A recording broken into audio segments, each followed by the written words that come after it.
Hello and welcome to a Sunday night broadcast. It's about 7:30, I think. No, it's 8 o'clock, so I'm a little bit late. So sorry about that. And I realise that a lot of you are probably settling down for the night. So I'm just going to do a quick one on supplements and supplements for bodybuilding. Now, I know this is quite a contentious subject, so I'm not going to get into saying that I don't believe any supplements are bad or supplements are rubbish or anything like that, because I don't believe that. I do believe that most supplements can help you if they're needed, if they're essential at a certain point in time. The problem is with bodybuilding supplements is that the marketing of them is towards that they are always essential, and that's not the case. So the idea is of this video is to give you a quick overview of what I think are the things you should be using all the time, and then some of the things that maybe you should be using some of the time.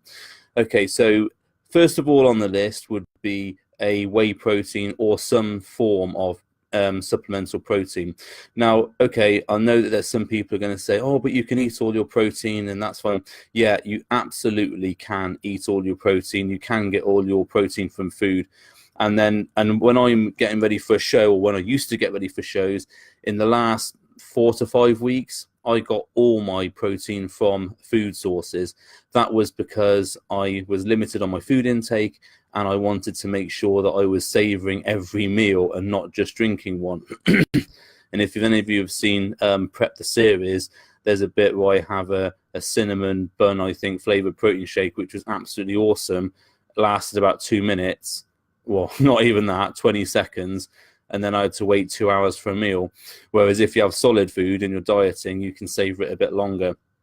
So the idea of a whey or a casein or a pea protein or soy protein supplement, if you're veggie or vegan, would be that it's convenient. So if you were trying to, say, gain mass, or you had to run out after the gym, or for breakfast you just can't handle 4 to 5 eggs or whatever you want to have for breakfast protein wise, it's something which is quite easy to get in. So if you are trying to gain muscle, maintain muscle on a diet, it can be an easy thing. So that would be number one on my list. It's convenient and it's effective, and it's been proven effective by research.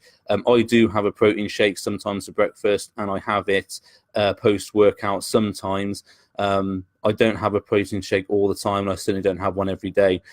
There's some evidence to show that having 50 grams of protein before you go to bed, so that when you're sleeping, offsets muscle protein breakdown. There's some evidence to show that from Luke Van Loon's lab. You can look it up if you want to.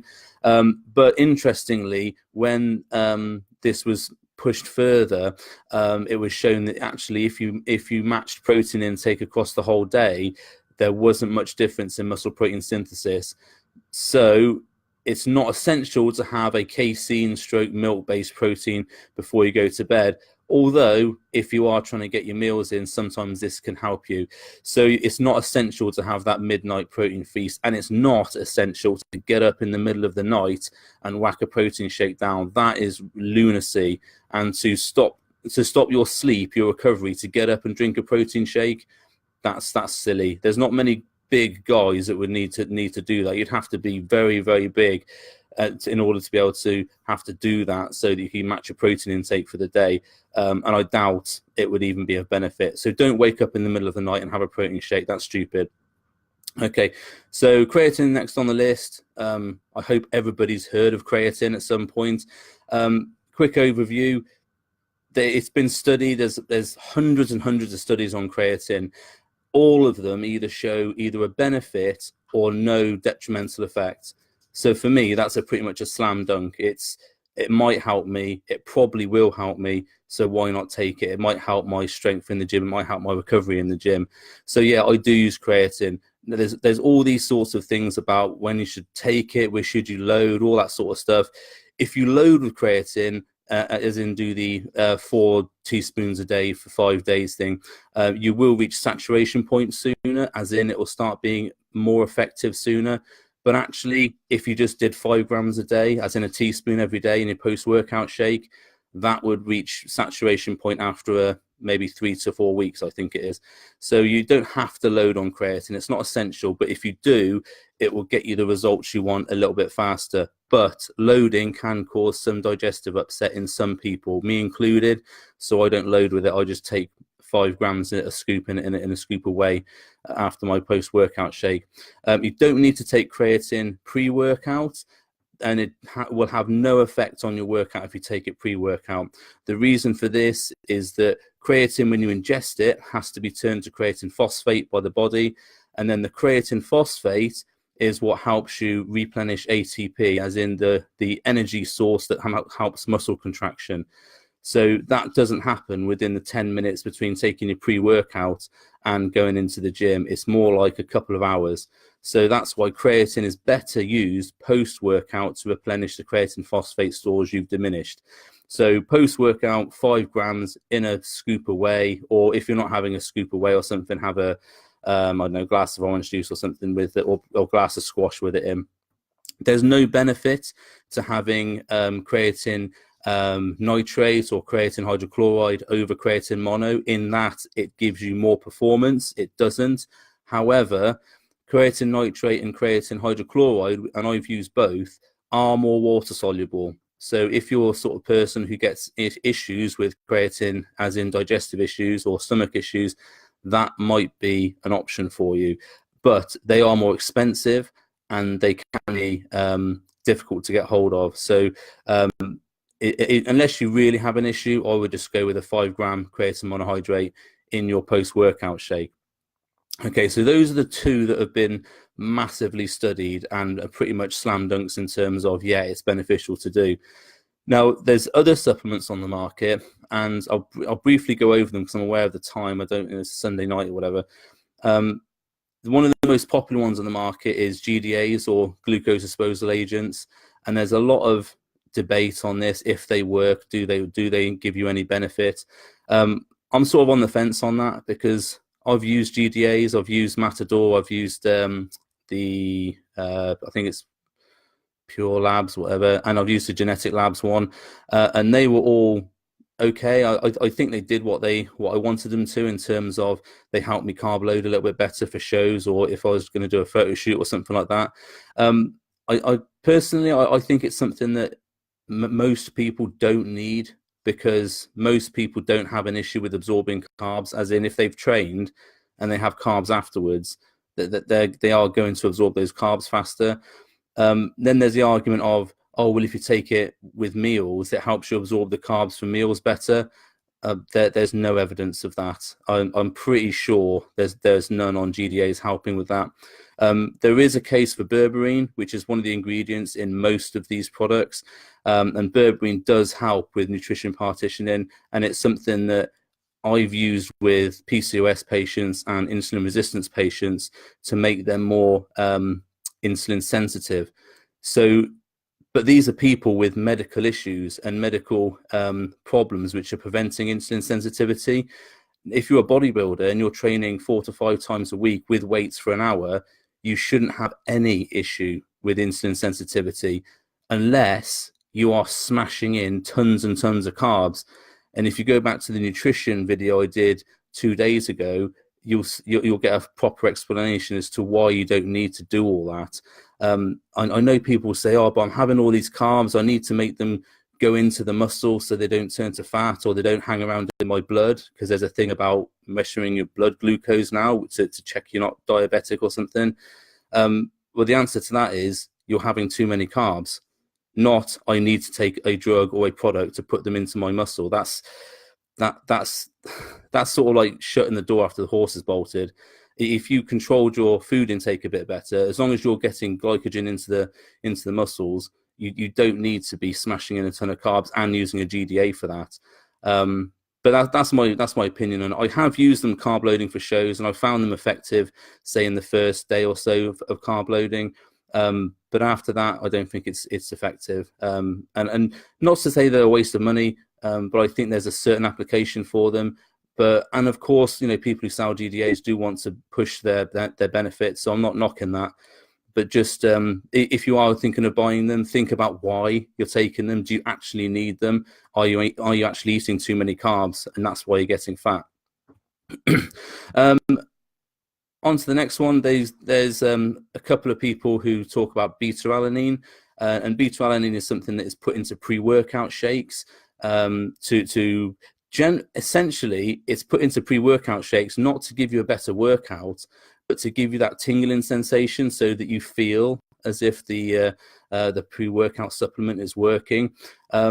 Now, the reason why beta-alanine doesn't work in a pre-workout shake is that you need to build up in your system an amount of carnosine. And so what beta-alanine does, it converts to carnosine in the body. And I won't go into it, but you can't just eat carnosine. That doesn't work. It doesn't help replenish carnosine in the body. But beta-alanine, through the conversion in the body, does replenish carnosine levels. And carnosine is what stops, for want of a better word, your lactic acid, so that it buffers it, so that you can work out for longer and you can sprint for longer, you can go on bike rides for longer. And I suppose if you're doing high rep sets on bodybuilding, will help you with a little less muscle soreness when you're training. But the problem with this is, like creatine, it needs to build up in your system. So taking a scoop of pre-workout with beta-alanine in will do jack for your endurance in that workout. It is purely put in there as a I can feel it working thing. So I can feel the pre-workout. My face is about to explode, and I want to rip my ears off and scratch my face because it's so tingly. That's the beta-alanine thing. So it's people saying, "Oh, your pre-workout's working." You have to take about 2 grams a day of it, and to build up in your system to be effective. So unless you're doing that, unless you're taking 2 grams worth of beta-alanine in your pre-workout shake for a couple of days, it's not really going to enhance your workout. Then on to pre-workouts. I suppose caffeine is one of the ones that has been, again, extensively studied. And probably every pre-workout that's not a pump agent will have a hearty dose of caffeine in, say 200 to 300 milligrams of it. In terms of research, the studies that have been done on caffeine, if you, a rule of thumb is to have, I think it's 4 milligram per kilo of body weight. So, for example, I'm nearly 100 kilos. So for me, the max performance, the optimum performance amount would be 400 milligrams.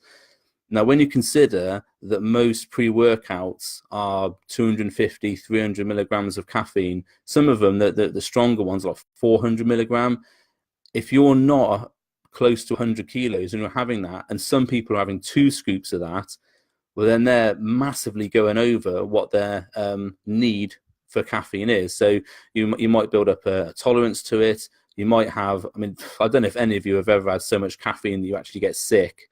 I have, but from coffee, where I had like 6 cups of grade 6 strength coffee in a day out of my filter machine. And I was so buzzing off my tits, but I was actually felt sick at the same time, and I couldn't concentrate on anything, and I had to go home. So having too much caffeine is actually detrimental, and it won't help your performance anymore. So just bear that in mind. If you're looking for a performance kick from caffeine, try to keep it so that you're having 4 milligrams per kilo of body weight maximum. Otherwise, you're probably just wasting your money, and you're not getting anything more out of it. A lot of supplements will also have something called citrulline malate in, which is, I think, in the research and the literature, growing in popularity as a nitric oxide booster, a pump booster, able to potentially aid the transport of nutrients into the muscle. So citrulline malate is something that in research has now been maybe accepted or into the mainstream a bit more.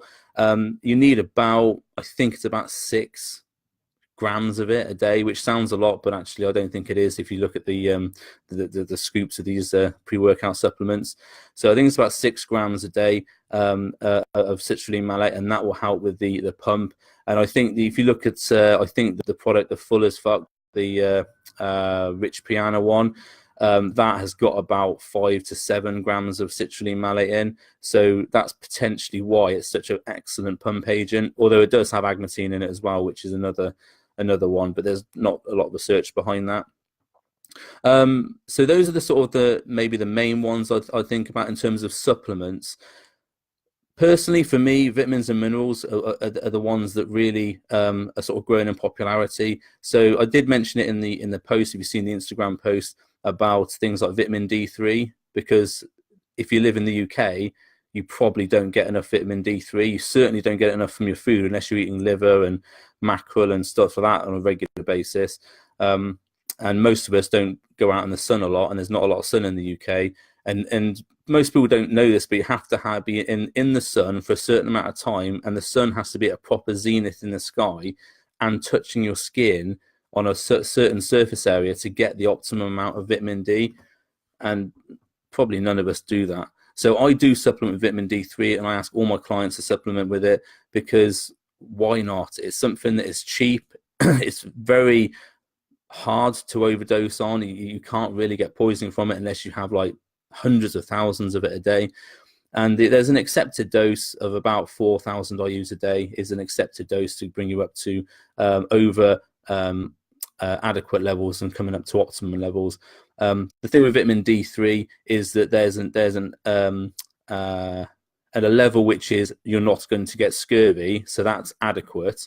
And then there's a level which is you might help your immune boosting and recovery and that sort of thing, and that's optimal. But people always talk about the adequate levels in terms of what you need to reach.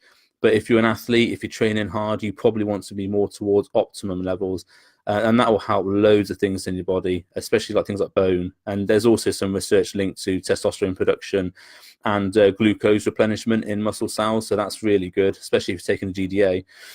So vitamin D3 would be something that I would recommend to everybody. It's cheap. You can get loads of it for a very small amount of money. I also advise my clients to have things like fish oils, omega-3 fish oils. And I've talked to Dr. Lee Hamilton, who's a friend of mine, and he's very knowledgeable on this. And there's a couple of podcasts which he's on, the Sigma podcast and the Good Performance podcast, and he goes into explaining this more, so I won't go into it too much. But I think he said about something about 200 milligrams of EPA, which is one of the elements in omega-3 fish oil, and that's the thing that gives you the beneficial metabolic boosting, helps with body composition, helps towards heart health. So there's absolutely tons of reasons to use omega-3 fish oils. You probably want about 1 or 2 capsules a day if they're strong ones. I get mine from Cardiff Sports. If they're sold out, and sometimes they are, I go to Bulk Powders. They seem to do a good one as well. And I also lump krill oil into that bunch, because krill oil is got research behind it for helping lowering cholesterol. And one of my clients who had chronically high cholesterol, massively inflamed cholesterol, and it was genetic, he had krill oil for about a gram. I think it was about a gram a day for about 3 to 4 months. And he was training for a bodybuilding show at the same time. So he was using all these other things which might throw your cholesterol off. And actually his cholesterol went down into safe levels. And that was, I think, only supplementing with the krill oil. So the doctors did ask him how that happened. And there is a lot of research behind krill oil showing that. So if you do have high cholesterol levels, or you're taking gear or doing anything that might push your cholesterol levels up, then krill oil is something you really, really want to consider. And anecdotally, working with clients, I've seen it help with body composition, keeping people leaner. So again, that's another thing. It's not that cheap. It's probably about, I think, 15 quid for 2 months supply, but it's something you can easily get hold of, and it's something that will give you noticeable effects. And I use a range of vitamins. So I use zinc, vitamin C and zinc taken in combination. There's a lot of research, and you can check this on Examine if you like looking at research and stuff.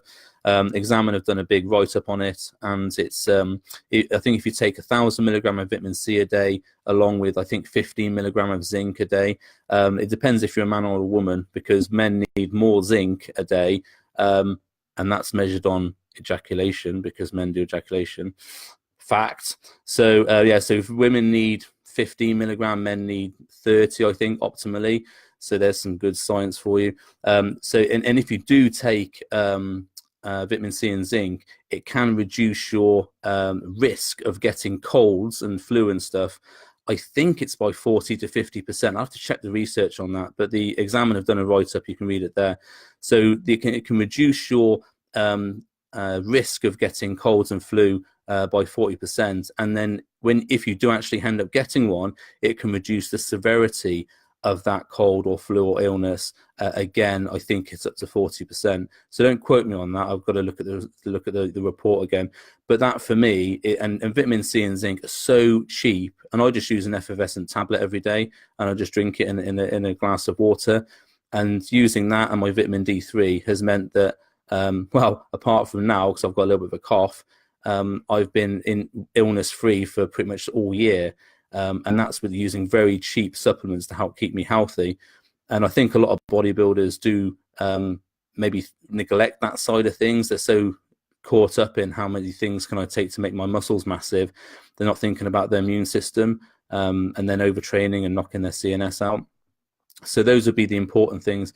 And lastly, a vitamin B complex, because vitamin B is involved in a whole load of things involving nerve function, energy release. And you can be vitamin B deficient or at low levels if you train hard. And certainly taking a vitamin B complex a day is not going to harm you. I think that's everything I covered on the sheet. I'm just going to check the comments to see if anybody has asked a question. If you do have a question, just put it below and I'll answer it in a second. Right, let's have a look. Someone's asked me to open the gym at 9 o'clock on Christmas Day. I don't think that's happening, mate. I'm there at 10 o'clock. That's it. You get there at 10 o'clock. GH, well, growth hormone isn't really a supplement, Wayne. It's more one of those magical supplements. So I won't really talk about that. If people do want to know about gear, then I'll get Paul on and we can talk about GH because he's more the expert on that than me. Carl Ratcliffe, what about a good multivitamin and fish oil?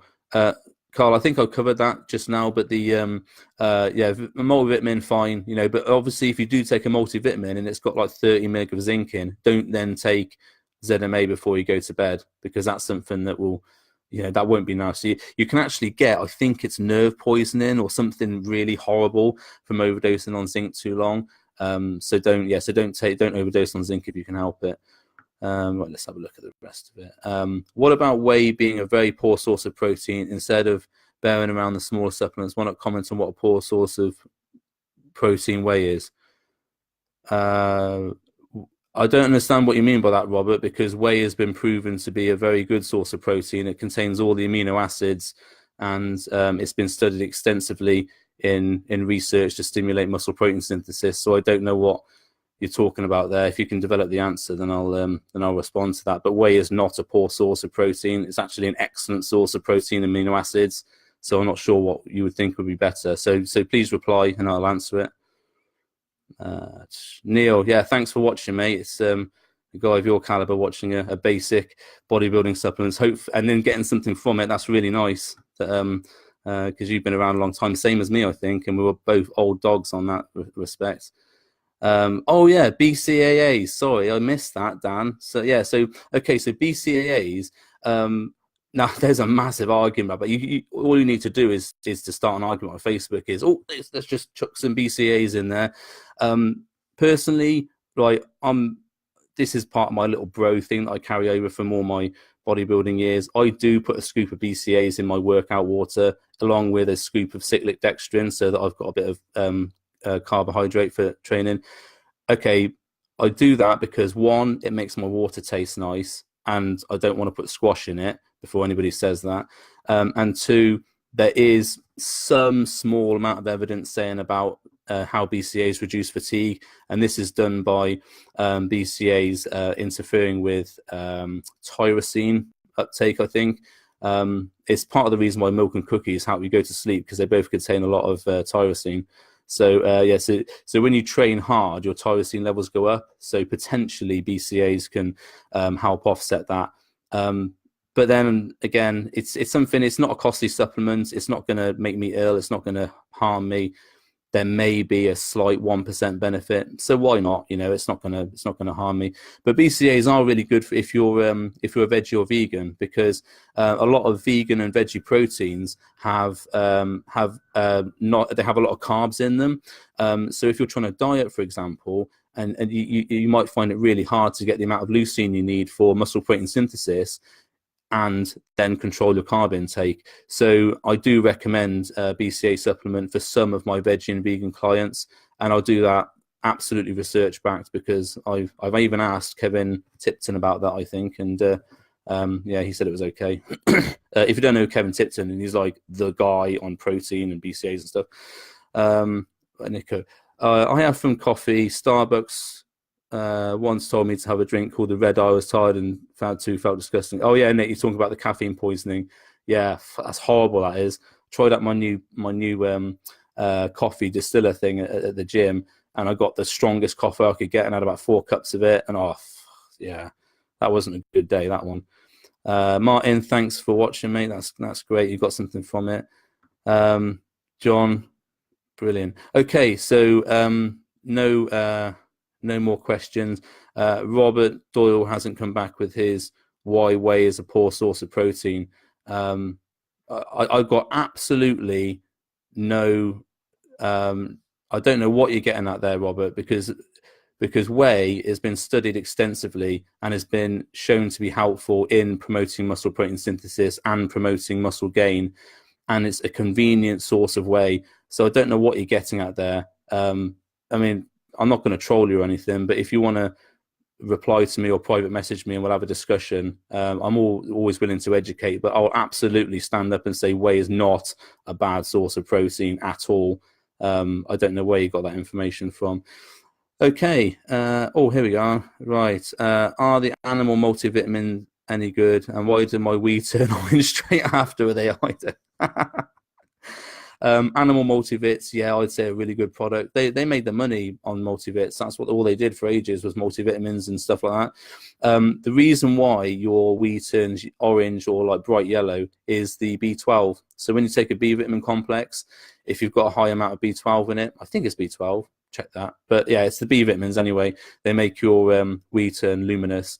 And here's a little story. When I had when I was had a vitamin infusion, so I got hooked up to an IV drip and had glutathione and B vitamins and C vitamins infusion. My wee could have lit up the room. It was so strong, that B vitamin. But I did feel awesome for a couple of days later. Oh yeah, glutathione.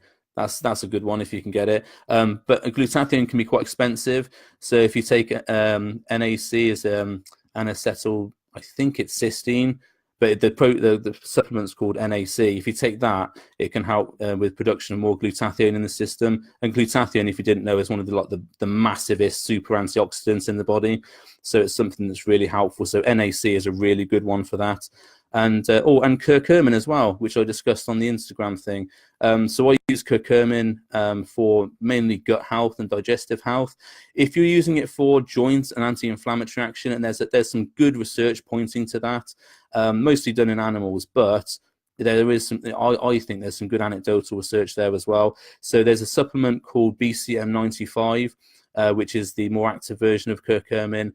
Or I think Jarrow formulas. I think Mark Robinson told me about that one.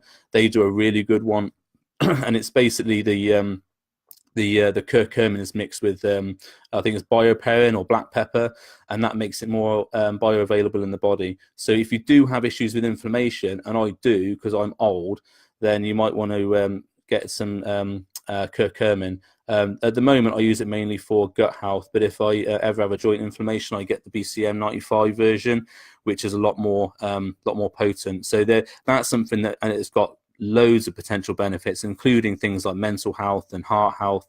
So it's really, really good. Again, it's not going to make you massive, but it might stop you dropping dead or preventing an injury, and that's probably good as well. Martin Crossley, vitamin B12 injection, would you recommend? I've actually used B12 injections years ago when I was trying out every single thing when I was about 25, and I didn't see much from a B12 injection, but that's probably because there wasn't anything wrong with me and I didn't have any issues with energy production because I was 25. So, but I know, I won't say who it is, but a few of my friends have had B12 injections when they've had chronic fatigue, and it has really helped them. So if you do have chronic fatigue or those sorts of symptoms, it may be iron deficiency, but you might want to check. You can get it checked out. But if it's B12 deficiency, then that's really easy to solve, and an injection will do that really quickly. The reason you give injections for it is because the oral version, it can be not very well bioavailable. So the injection just makes that a lot faster. So I did use it. When I used it, it was more for appetite because people were saying at the time, "Oh, B12 injections give you more appetite," and I'm always hard. I find it always hard to eat a lot for bodybuilding. It didn't do jack for my appetite. So yeah, so stuff that one. And ironically, I used to take GDAs to try and help with my appetite, and they did jack for that as well. But if you do want something that will really kick your appetite up, then you want GHRP2, I think it is, or 6. Forget that one. Paul will have the answer to that one. But when I took that one, it's a peptide, so it's sort of grey market and it's illegal. So if you can buy it online though. And that did give me a massive appetite from ghrelin secretion in the stomach. I literally could eat anything then. But on the side of that, I got fat as well. So it's probably not a good idea. Shaq, can you drop some links as to the best place to pick up these supplements? Yeah, Shaq, do you know what I do actually have in which I'm making at the moment, like a PDF with some links to like where you can buy them on Amazon and Cardiff Sports or whatever. But to be honest, if you do want all these supplements I've said, Mark sells them at Cardiff Sports, and this isn't a plug because Mark's my friend and he has got more knowledge on supplements than I will ever have. He's got, I think, a biology degree or biochemistry degree or something. He's very knowledgeable on that sort of stuff. And yeah, so if you speak to him at his shop, he'll have the best, most powerful supplement that you can get for the ones that I've said. So I think he does sell the Jarrow curcumin, and he sells whey, and he sells creatine and all that sort of stuff. So yeah, so give Mark a shout at Cardiff Sports.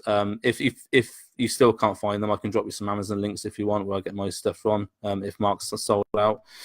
Right, okay, that seems to be it. So that's half an hour, and it looks like more than one people have watched this time, which is excellent. So thank you very much. And if you have any more questions, feel free to put them below. If people do want a specific GH, growth hormone, whatever, peptide conversation, then I'll do one with Paul, because Paul has really got the knowledge in that department. And it's something we do in Target Gain, about talk about that sort of stuff as well, because I've got absolutely zero knowledge on peptides and stuff like that. I'm not the person to ask about them, but Paul is. And again, growth hormone, you know, I know certain things, but Paul is the real guy on that. So if people do want a video on that, then we can do one. I wanted to keep the 3-day Christmas Carol of Gains thing away from gear and stuff like that, but it is in the environment, isn't it? So I don't mind just skipping over it. Okay, thanks for everyone for watching, and think of anything else, just put the questions below, and have a great Sunday and have a great Christmas, and thanks for tuning in. Okay, bye.